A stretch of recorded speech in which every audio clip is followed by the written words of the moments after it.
After fighting off the apocalyptic zombies from the massive Y2K fiasco, we have arrived at the new millennium.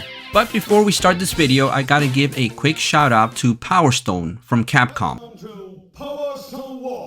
A multiplayer 3D fighting game that was released in 1999. I did not include it in my last video since I had mistakenly written in my notes that it was released in 2000 instead of 1999. So to any Power Stone fans out there, I apologize. You picked one of 10 characters and battled in a large arena where you could use many different objects as weapons.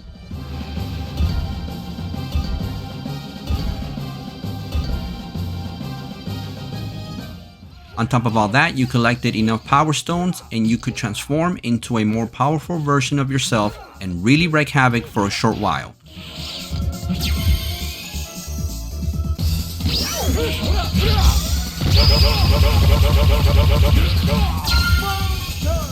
Part 2 was even better because it added 4-player mode where you could have 3 other friends join you in battle for an all-out mayhem. A really fun game which I'm surprised that no new entries have popped up since 2000. What a shame.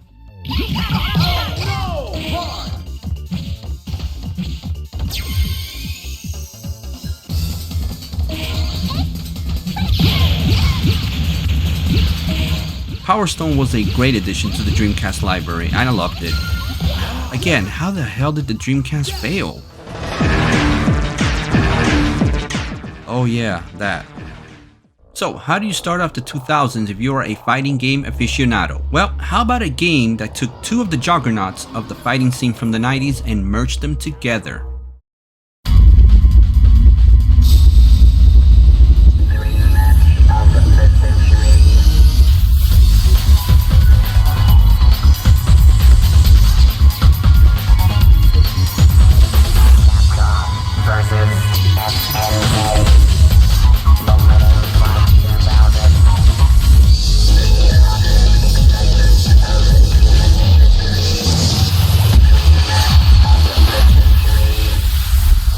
Capcom versus SNK.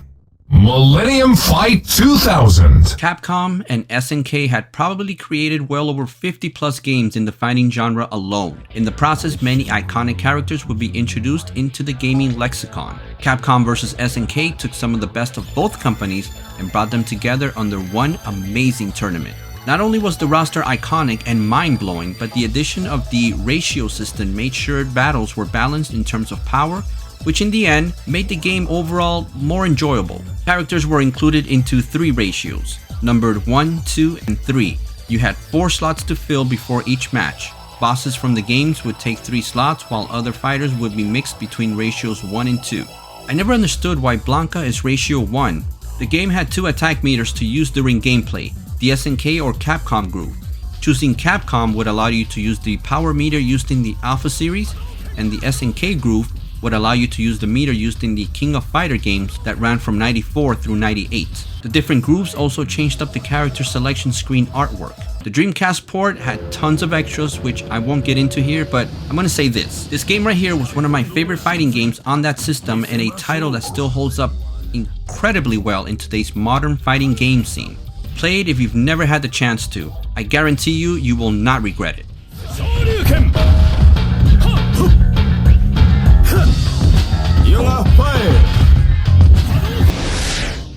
Marvel vs. Capcom 2 is the peak of the Marvel vs. Capcom run, for me at least. You had an improved roster bringing the total to 56, which back then was an insane amount to choose from.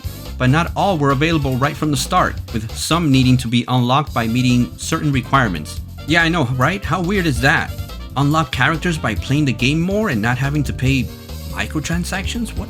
EA would flip if they heard this. Marvel vs. Capcom 2. New Age of Heroes. The Dreamcast port was released just a few months after it was in the arcades, and it included so much cool bonus content that it is still a blast to go back to it from time to time to play it just a little bit more and see what new characters and color palettes you could buy with the earned points from playing the game. Again, that's just mind-blowing. The game awards you just for playing it more. There were a few more titles after this one in the series, but for me, this is the best one.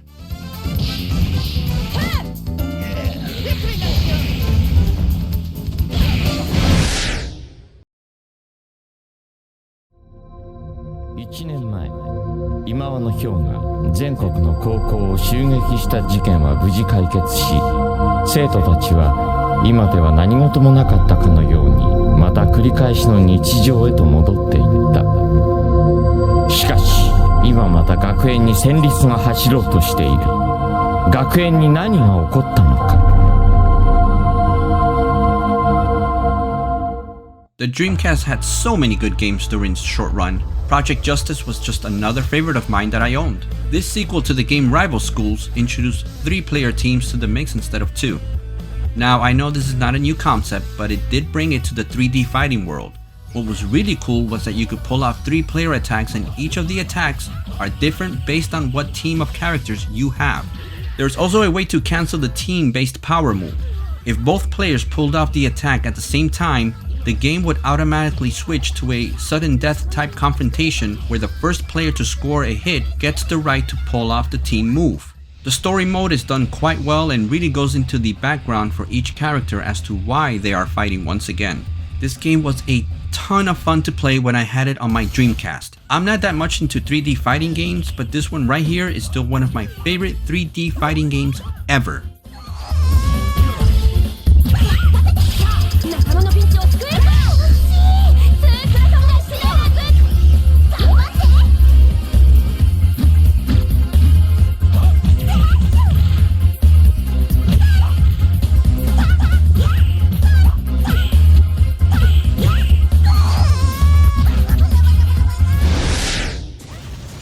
During the mid to late 90s and then the early 2000s, the PC had steadily become a great option to consoles when it came to gaming.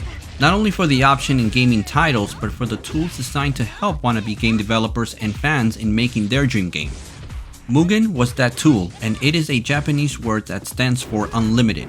It was created by some college students during 1999 as a passion project.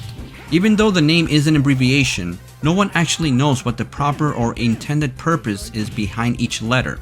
MS-DOS Unlimited Game Engine? Who knows? The gaming scene would soon be impacted by these games and their content. Mugen put the tools in place to help fans and inspiring game developers to get a taste of what it took to create a game. Some great side-scrolling beat-em-ups and one-on-one fighting games would come out of the scene in the early days that would become iconic. Mugen shifted some of that talent over to the fans, and they went wild with the possibilities. Soon, one-on-one fighting games would explode in terms of roster size and stages available. With the power of Mugen on their side, it wasn't about the actual game title, but about how many characters you could fit into it and your motivation towards that project. And since fans didn't have to worry about licensing issues, they went crazy with the crossovers. This is a scenario that will play out over and over again, not only in the Mugen community, but by actual game development companies as well. A title later in this video is gonna highlight this. But if you ever wanted to know what it's like to play a game with over, 200 characters or have some of the most insane crossovers come to life in a video game, look no further than the Mugen community. And best of all these games that you see right here, they are all free. How can you beat that?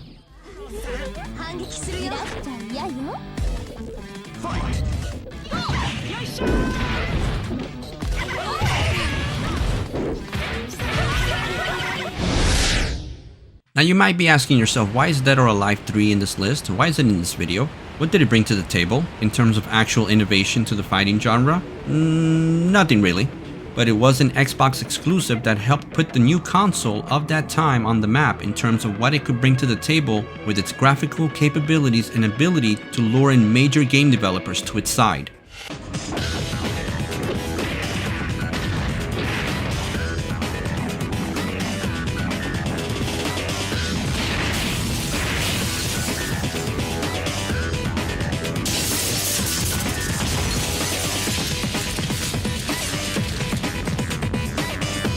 Now, I'm not saying the Xbox thrived because of this title. Halo filled that role, but it helped. Plus, you gotta remember, she kicks eye. Yeah. Commercial break.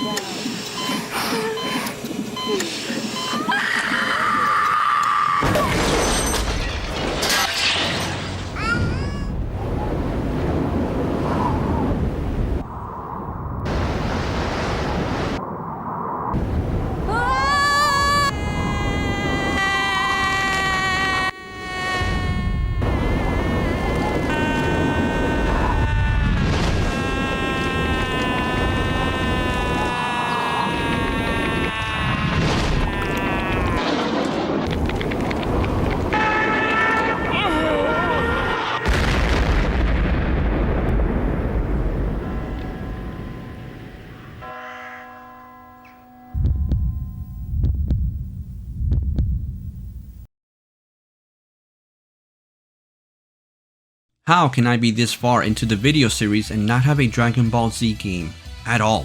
How can an anime about fighting not have an entry in my video series? Well, up to this point, the anime's over-the-top premise had been kept down due to the capabilities of the consoles. Gamers and fans of the series finally had something that closely resembled the legendary anime. So, this is the planet where Kakarot is supposed to be.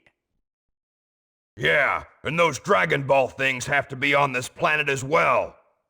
First, how about we exterminate the people on this planet with the Cybermen? The ability to not only be on the ground but now fly in a 3D-like environment was a huge plus here, along with the cel-shaded style used for the overall aesthetics to give it a distinct look outside of other fighting games, which went for a more realistic tone.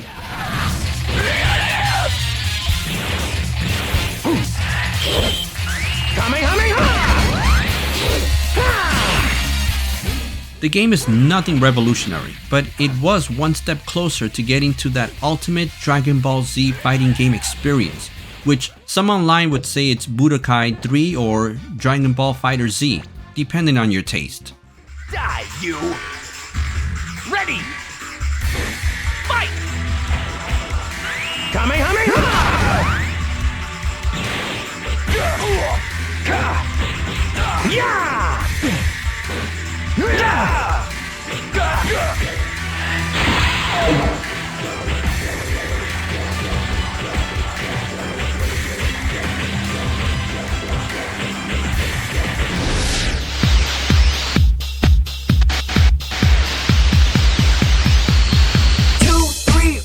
It all began in 94, kept on rolling in 95, we were in place in 96, it came to Japan in 97, and now it comes, and here we go, KOF is here again, nothing's gonna stop us, 1998.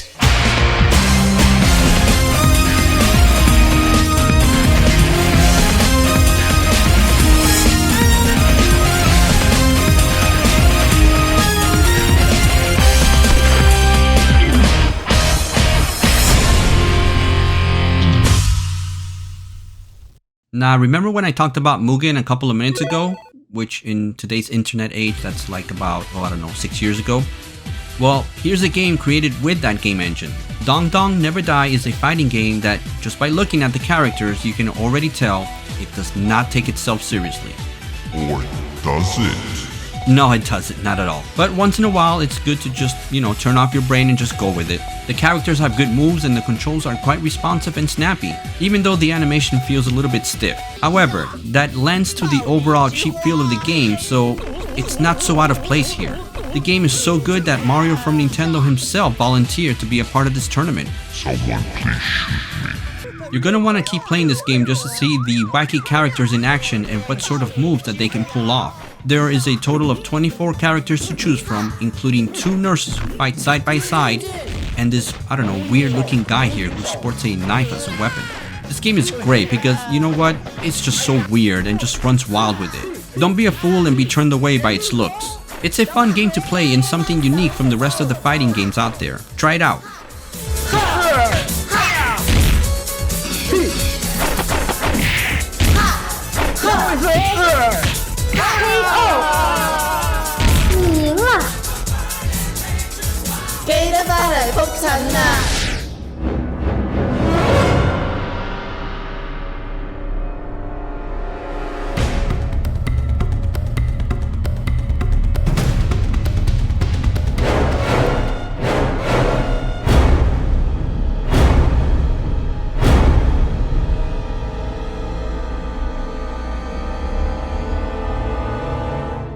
What keeps games like Drome from being created by big game companies are licensing agreements and disputes.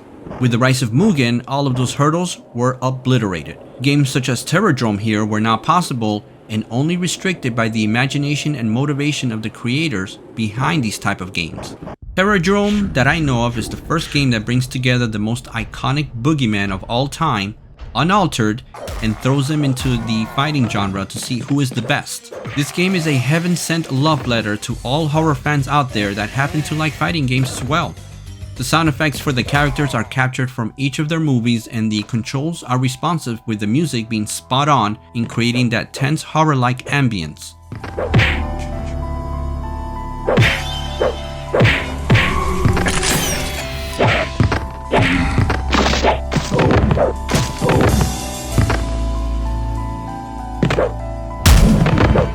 You got characters like Pumpkinhead making the list, and the more iconic ones like Pinhead and Leatherface. The overall presentation is superb and a testament to how much work and dedication went into this project with the power of Mugen under the hood. This is another great title that was in the making for 9 years before it was released in 2014. It's a fun game, try it out.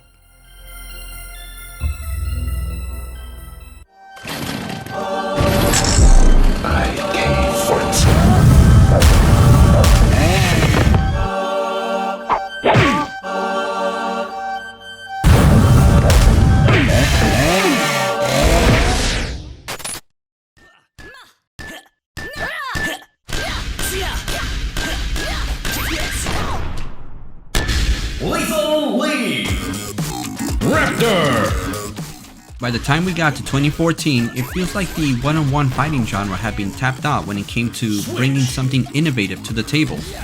Yet Team Reptile somehow found a way to do just that. Lethal League is a one-on-one projectile fighting game, meaning you hit a projectile with your weapons to hurl at each other as opposed to hitting each other with your fist or that weapon in hand. That alone makes this game worthy of being in a list of this type. The overall animation and graphics are both top-notch, but it is the new gimmick that really makes this one stand out from all the rest. It's like taking the concept of a Pong machine and infusing it with fighting mechanics, and you say to yourself, well, how can that possibly work? That's weird. And yet somehow Lethal League does just that.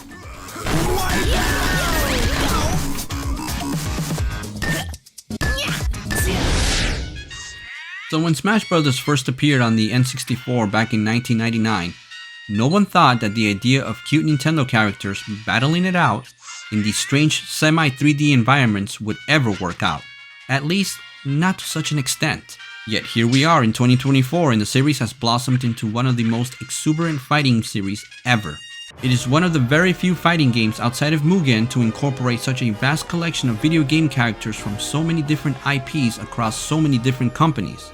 Smash Bros. Went from being a brawler to incorporating training sections, a story mode, bonus stages, unlockable trophies, survival modes, tons of game tweaking settings that can turn any match into very specific tailor-made experiences, and stages that span across many game titles outside of Nintendo. As stated before with Mugen, console capabilities were no longer a limit to what these games can do.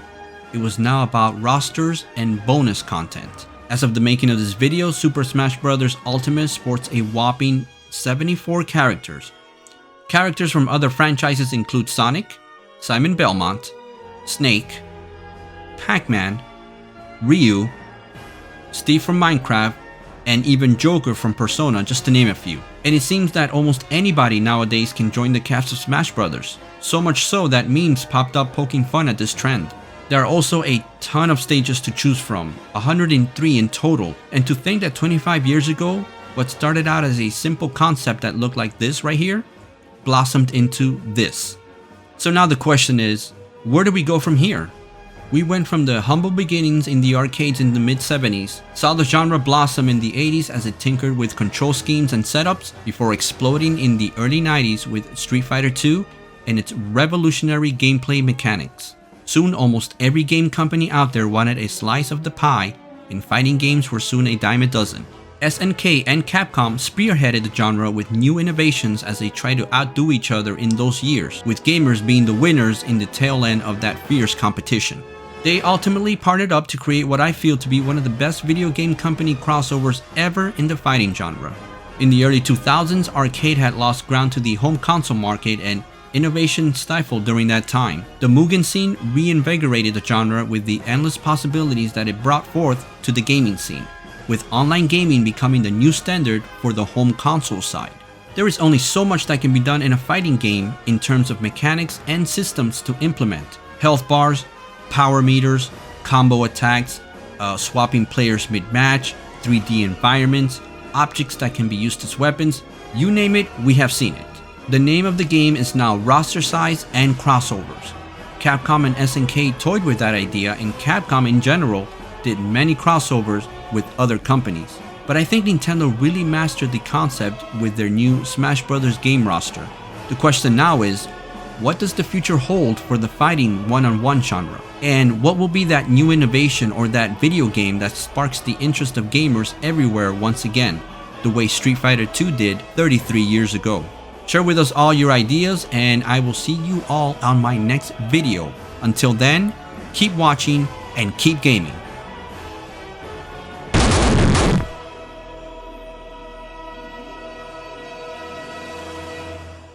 Six hours later. Oh my god, how long is this gonna last?